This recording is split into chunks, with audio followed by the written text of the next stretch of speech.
நம்ம வீட்டுக்கு என்ன ஆச்சுன்னே தெரியல. பிரச்சனைக்கு மேல பிரச்சனை வந்துகிட்டே இருக்கு. இந்த அயானுக்கும் என்ன ஆச்சுன்னு தெரியலங்க. அவனுக்கு ஒண்ணு ஆகல ஷெரீன். அப்புறம் நிக்கத்து நுஷாதும் அவன் கூட தானே இருக்காங்க. உனக்கு தான் அயானை பத்தி தெரியுமே. அவன் தேவையில்லாம இப்பெல்லாம் அடிக்கடி கோவப்படுறான். அந்த மாதிரி அவன் தேவையில்லாம கோவப்பட மாட்டான். நிச்சயமா அவனை யாரோ என்னமோ சொல்லிருக்காங்க. அண்ணி, நீங்க அவனை ஏதாவது சொன்னீங்களா? நானா? நான் எதுக்காக அவனை எதுவும் சொல்ல போறேன்? நான் ஏதாவது சொன்னா நிறைய பேசுறேன்னு. இந்த வீட்டு மேல யாரோட கண்ணும் பட்டுடுச்சுன்னு தான் நான் நினைக்கிறேன்.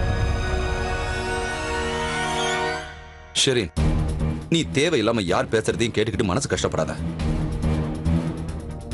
இங்க பாரு, வாய் இருக்கிறவங்க எதுவா இருந்தாலும் பேசிக்கிட்டு தான் இருப்பாங்க. அவங்கள நம்ம தடுக்க முடியாது. மத்தவங்களோட மனசை வேதனைப்படுத்துறது அவங்களுக்கு வேலையா போச்சு. அம்மா, நீங்க இங்க ஏதாவது வேணுமா? நான் இந்த பெட்ஷீட் எடுத்துட்டு போலான்னு வந்தேன். நல்ல வெயில் அடிக்குதுல்ல, இத துவைச்சு காய போட்டுடலான்னு தான் நான் எடுத்துட்டு போறேன்.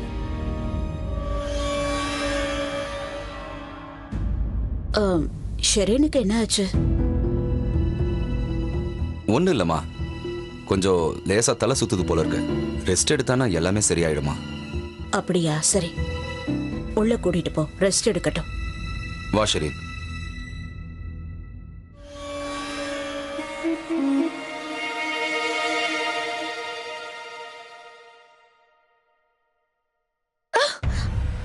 என்னாச்சு?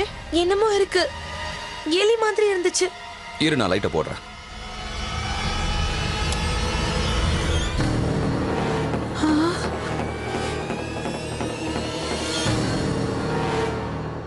யா அல்லாஹ், என்ன இது? வேண்டாம் அண்ணி, அதை தொடாதீங்க. என்னன்னு பாப்போம் ஷெரீன்.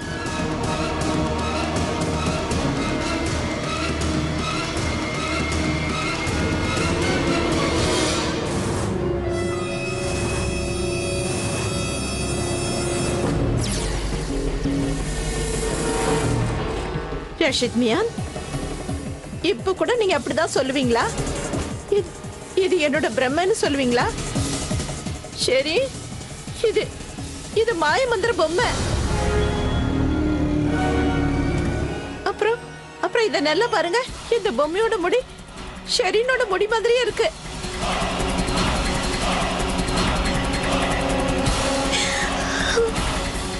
நான் சொல்றத நீங்க கேட்கவே மாட்டேங்கிறீங்க. ஆனா நான் தான் சொல்றேன்ல, ஷெரீனுக்கு யாரும் மாயமந்திரம் பண்ணிட்டு இருக்காங்கன்னு.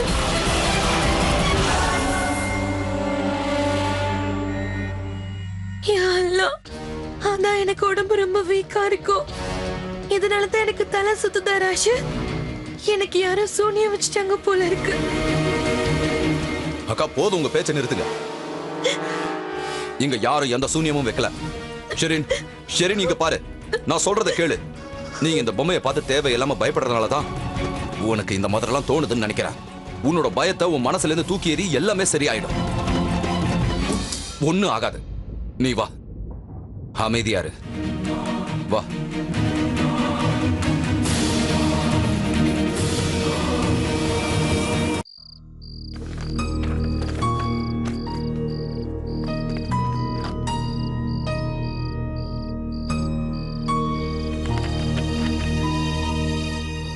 அட்லீஸ்ட் நீங்க திரும்பி போறதுக்கு விசாவை காரணம் சொல்லாம இருக்கலாம்ல.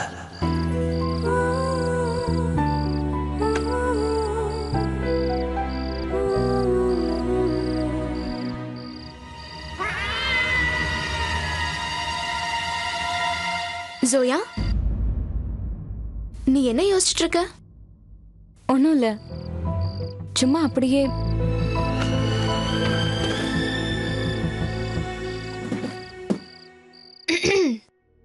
எனக்கு தெரியும் நீ என்ன யோசிக்கிறன்னு. இதானே, இவ்ளோ நாளா நீ இங்கேயே இருந்துட்ட. இப்போ திடீர்னு இங்க இருந்து போனோம்னா கஷ்டமா தானே இருக்கும். ஆக்சுவலி தன்வீர், நான் இன்னும் இங்கேருந்து போகணுமா இல்லையான்னு கன்ஃபார்ம் பண்ணல. I'm not sure right now. ஆனா நீ தானே சொன்ன உன்னோட விசா எக்ஸ்பயர் ஆக போதுன்னு. ஆமா, எக்ஸ்பயர் ஆகுது. ஆனா இங்க பாரு, மிஸ்டர் கான் எனக்கு இந்த அப்பாயின்மெண்ட் லெட்டர் கொடுத்திருக்காரு. இதை காட்டினா என் விசா எக்ஸ்டெண்ட் ஆயிடும்.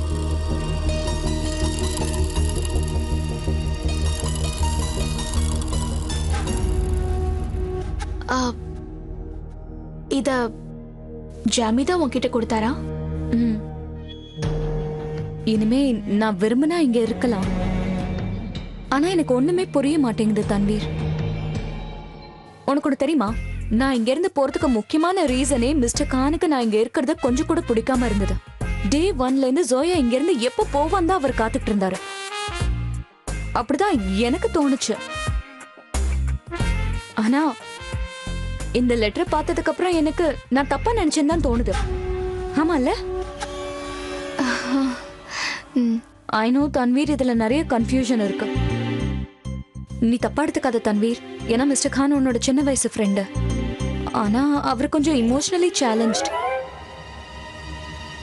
அவர் என்னதான் விரும்புறாருங்கிறத இது வரைக்கும் நேரடியா சொன்னதே கிடையாது.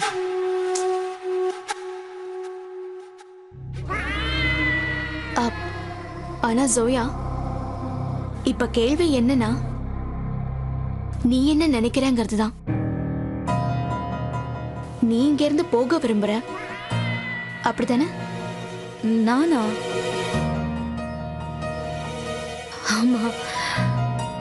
ஐ மீன், இந்த சண்டே என் மாமாவுக்கும் அக்காவுக்கும் ஆனிவர்சரி. அதனால சாட்டர்டேக்கு டிக்கெட்ஸ் புக் பண்ணணும்னு நினைச்சேன். ஆனா எனக்கு டிக்கெட்ஸ் கிடைக்கல. அதனாலயே என் மூட் ரொம்ப அப்செட் ஆயிடுச்சு.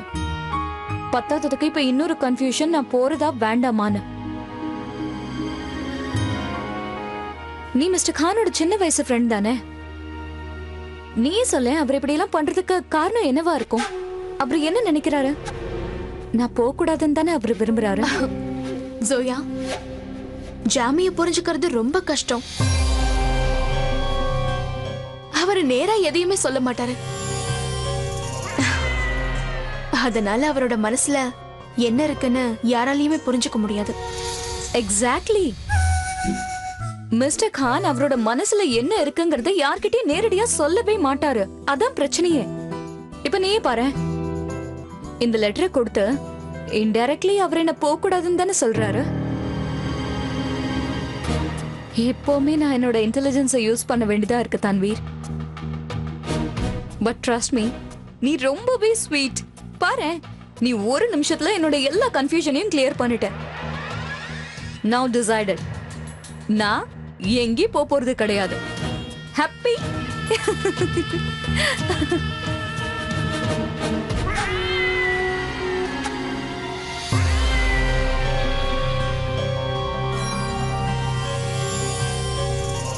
நீ கண்டிப்பா போய் தான் ஆகணும் ஜோயா ஃபரூகி. ஒருவேளை நீ இங்க இருந்து போலனா ஜாமி எனக்கு எப்படி சொந்தமா வர? நான் ஏதாவது பண்ணியே ஆகணும். உடனே பண்ணி ஆகணும்.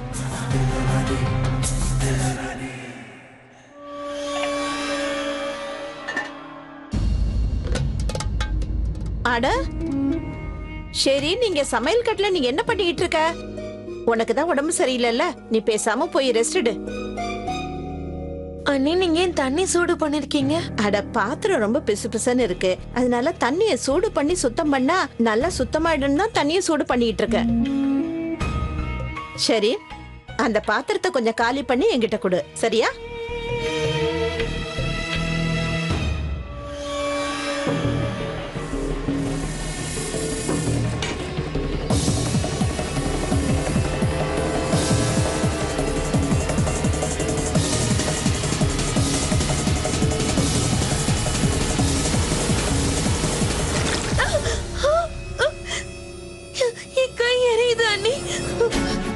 ப்ளீஸ் போய் ஆயின்மெண்ட் கொண்டு வாங்க. ஐயோ, உனக்கு என்னாச்சு?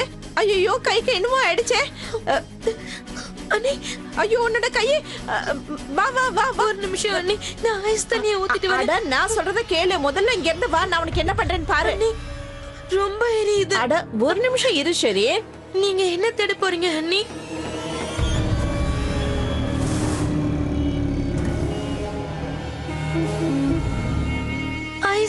எடுத்துட்டு வாங்க. இது பாரு, நான் இத பார்க்க மாட்டேன். நல்லா உத்து பாரு ஷெரி. இந்த பொம்மையோட கைய பாரு. என் கை எரியுதானே, எனக்கு இத பார்க்க விருப்பம் இல்ல. சரி, நான் உங்ககிட்ட எவ்வளவு சொல்றேன், நீ தான் புரிஞ்சுக்க மாட்டேங்கிற. இங்க என்னமோ இருக்கு. இங்க யாரோ உனக்கு ஏதோ சூனியம் பண்ணிட்டு இருக்காங்க.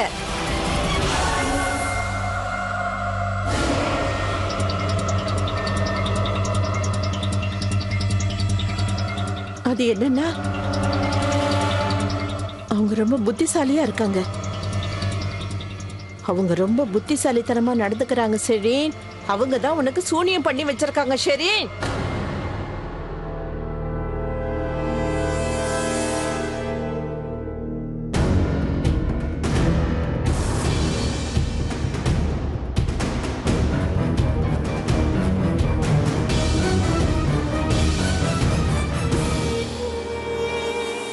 அவங்க நல்ல நாடகம் போடுறாங்க. கோதாவைய நினைச்சுக்கிட்டு இருக்க மாதிரி நடிக்கிறாங்க. இந்த மாதிரி தப்பான வேலையெல்லாம் அவங்கள மாதிரி இருக்கிறவங்க தான் செய்வாங்க. அது யாரோட கண்ணுக்கும் தெரியாது.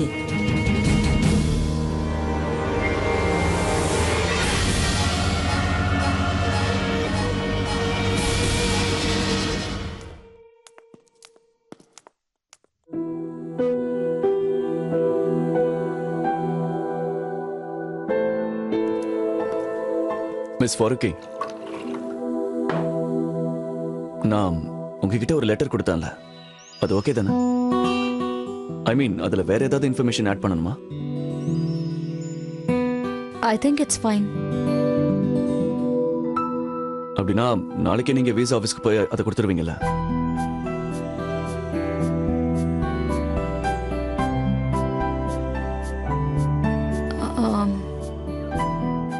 மிஸ்டர் கான், இப்போ நான் அதை பத்தி முடிவே எடுக்கல. நான் டிசைட் பண்ண உடனே வந்து உங்ககிட்ட சொல்லிடுறேன். ஓகே.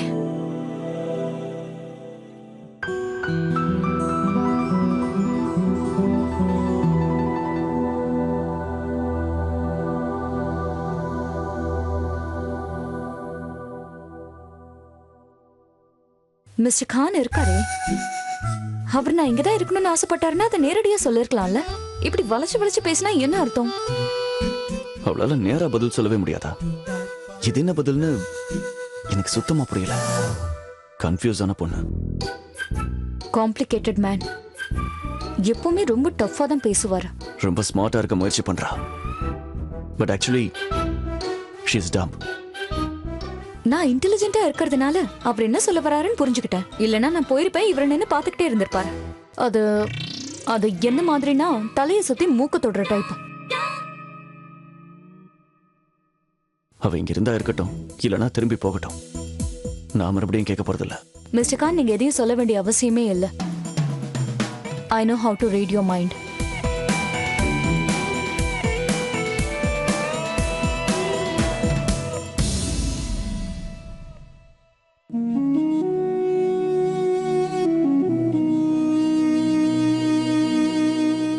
அம்மா, நீங்க எங்கேயும் நல்லா ரெஸ்ட் எடுங்க.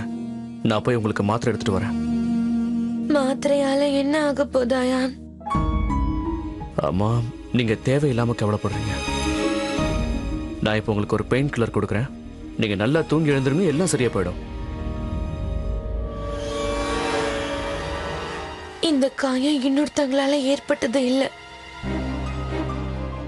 மாத்திரை போட்ட உடனே சரியாகிறதுக்கு. அம்மா, நீங்க தேவையில்லாம குழப்பத்துல இருக்கீங்க, அதான் இப்படி பேசுறீங்க.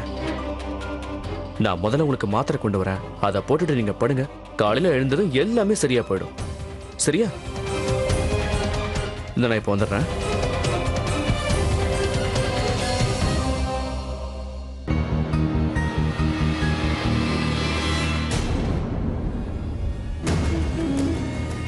என்னாச்சு அத்தை? ஏன் இப்படி உத்து பார்த்துட்டு இருக்கீங்க? உத்து பாக்குறேனா? நான் சும்மா தான் பார்த்துட்டு இருக்கேன். ஒருத்தன் எனக்கு சத்தியம் பண்ணிட்டு எப்படி பின்வாங்குறான்னு. சாப்பிட உட்காரும் போது நீ ஒன்னு சொல்லணும்னு சொல்லியிருந்தல, ஆனா நீ அதை சொல்லவே இல்லை. இப்ப இதை பத்திலாம் பேச என்கிட்ட நேரம் இல்லை. அம்மாவோட உடம்பு ரொம்ப மோசமான நிலைமையில இருக்கு. இருக்கு. அதனால தான் சொல்றேன். உன்னோட அம்மாவோட உடம்பு ரொம்ப மோசமா இருக்கு. அவளோட கை ஏற்கனவே எரிஞ்சுகிட்டு இருக்கு. இன்னும் என்ன ஆகணும்னு நினைக்கிறேன். நாளைக்கு காலையில எழுந்திருக்கும் போது அவ புருஷனை திரும்பவும் போலீஸ் கூட்டிட்டு போக வந்திருக்காங்கன்னு சொல்ல போறியா? அல்ல மேல சத்தியம் பண்ற. அதுக்கப்புறம் அவளால தடுக்க கூட முடியாது. தான் உனக்கு செஞ்சு கொடுத்த சத்தியத்தை நிறைவேற்றிட்டாயான். இனிமே நீ உன்னோட சத்தியத்தை நிறைவேற்றணும். இல்லனா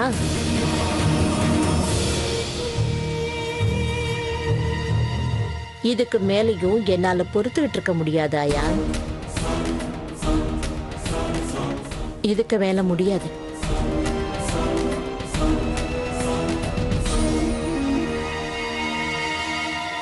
போ. நீ இப்ப உடனே போய் உங்க அம்மாவை நல்லா கவனிச்சுக்க.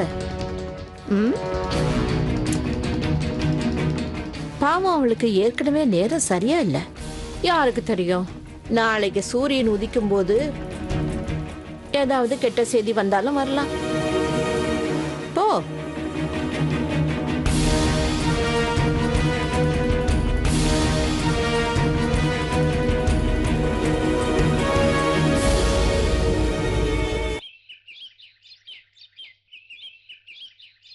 யா, ஐம் சோ சாரி, பட் என்னோட ஃப்ளைட் டிக்கெட்ஸை கேன்சல் பண்ணணும். இல்ல வேற டேட் எல்லாம் இல்ல, என்னோட புக்கிங்கே கேன்சல் பண்ணிடுங்க. ஆக்சுவலி நான் போகல. எஸ், இந்த சண்டே தான் புக் பண்ணிருந்தேன். Okay, right.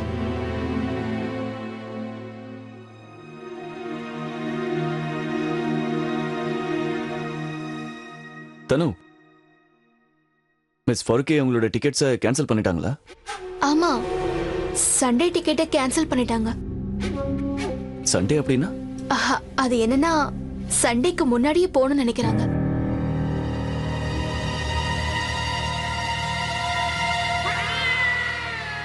அதாவது சண்டே அவங்களோட அக்காவுக்கும் மாமாவுக்கும் ஆனிவர்சரி. அதனால அவங்க சண்டேக்கு முன்னாடியே போகணுங்கிறாங்க. அதனால அவங்க 2 நாளைக்கு முன்னாடியே டிக்கெட் கேட்டிருக்காங்க.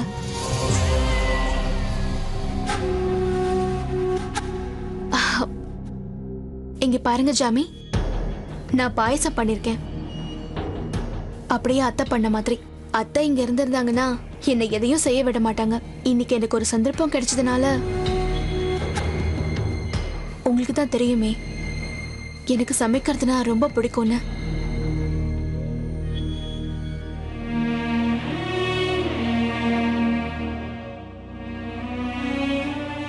இந்தாங்க ஜாமி, இது சாப்பிட்டு பார்த்து எப்படி இருக்குன்னு சொல்லுங்க. தனு, நீ பண்ணிருந்தா நிச்சயமா நல்லா தான் இருக்கும்.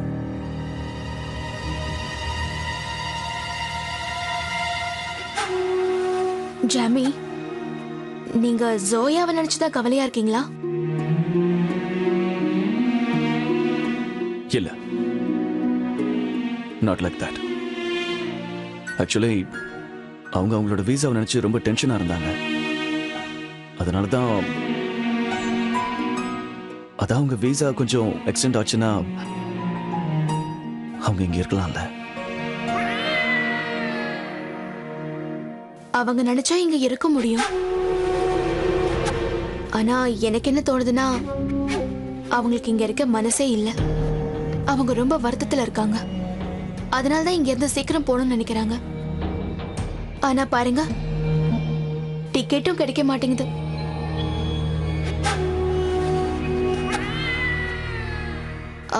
ஜாமி, நீங்க ஏன் அவங்களுக்கு டிக்கெட் புக் பண்ணி தரக்கூடாது? உங்க கம்பெனிக்கு ஒரு டிராவல் ஏஜென்ட் இருப்பார்ல, நீங்க ஜோயாவுக்கு டிக்கெட் புக் பண்ணி கொடுத்தீங்கன்னா அவங்களுக்கு கொஞ்சம் ஹெல்ப்ஃபுல்லா இருக்கும்ல. ஓகே, அவங்க விருப்பம் இதான்னா அதையே நான் செய்யறேன்.